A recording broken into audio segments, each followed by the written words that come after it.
মানে রাস্তাঘাটে কেউ নাই আমি ছাড়া। এই হচ্ছে যে লাইফ, সবাই ঘুমাচ্ছে সবার মতো। আসরের দিকে বাসা থেকে বের হয়েছি, এখন বাজতেছে রাত 11:30। বস নামার কথা 11:45-এ নামলে বস বের হইতে 12টা বেজে যাবে।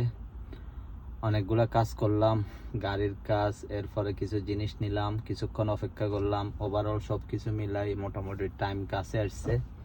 সো এখন রওনা দেব বিমানবন্দরের আশেপাশে থাকার জন্য। এখান থেকে বিমানবন্দর বেশি দূর না, দেখাচ্ছে 14 মিনিট। কিন্তু এখন কথা হচ্ছে যে আমি 14 মিনিটের অপেক্ষা করে যদি এত দূরে বসে থাকি, সেটা আমার জন্য একটু সমস্যা হয়ে যেতে পারে। অনেক সময় বস খুব তাড়াতাড়ি কল দিয়ে দেয়। সো এখন চিন্তা করতেছি, একটু সময় লাগলো। আগে যেখানে গিয়ে আমি বসতাম বিমানবন্দরের ফাঁসে, এখান থেকে ওইখানে যাইতে মোটামুটি 15-20 মিনিট লেগে যাইতে পারে। সো ওইখানে গিয়ে বসবো, যাতে বস আসার সাথে সাথে কল দিলে আমি বিমানবন্দর ঢুকে যাইতে পারি। সো এখন বিসমিল্লাহ করে রওনা দিই, বিমানবন্দরের ফাঁসে গিয়ে আবার কথা হচ্ছে ইনশাআল্লাহ। আমি এটার জন্য তাড়াতাড়ি আসতে চাইছি, এই যে দেখছেন জ্যাম। আমি যদি বস আসার জন্য অপেক্ষা করতাম, এই জ্যামে পড়লে মিনিমাম 5-10 মিনিট চলে যাইতো, ওই অনেক দূর জ্যাম। এই জন্যই তাড়াতাড়ি আসা। এখানে তো আসলাম, এখানে তো প্রচুর পরিমাণে গাড়ি অপেক্ষা করতেছে। কতক্ষণ বসতে দেবে সেটা তো বলতে পারতেছি না, কারণ এই জায়গায় বেশি গাড়ি থাকলে বসতে দেয় না, মানে পুলিশ এসে মরুর এসে সরাই ফেলে।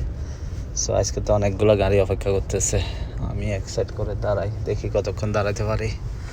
আমার আর কত 15-20 মিনিট সময় ফেলে হয়ে যাবে। কি কইতে আমার দুঃখের কথা, অপেক্ষা করা অনেক কষ্টের।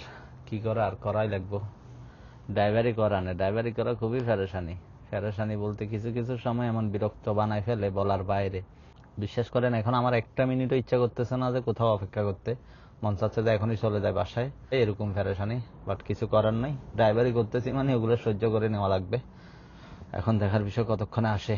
বললাম না, এই যে আমি যদি ওইখানে অপেক্ষা করতাম তাহলে সমস্যা হয়ে যাইতো। বস এসে গেছে, সো এখন ওনাকে গিয়ে নেব। বাসটাছে 2টা 7। রাস্তায় আমি একা, কেউ নাই। মাত্রই আসছি জিদ্দা থেকে বসকে নিয়ে। সবাই সবার মতো ঘুম ব্যস্ত, মানে রাস্তাঘাটে কেউ নাই আমি ছাড়া। এই হচ্ছে যে লাইফ, সবাই ঘুমাচ্ছে সবার মতো, আর আমি এখনো নিজের কাজে ব্যস্ত। এ হচ্ছে যে প্রবাসের বাস্তবতা।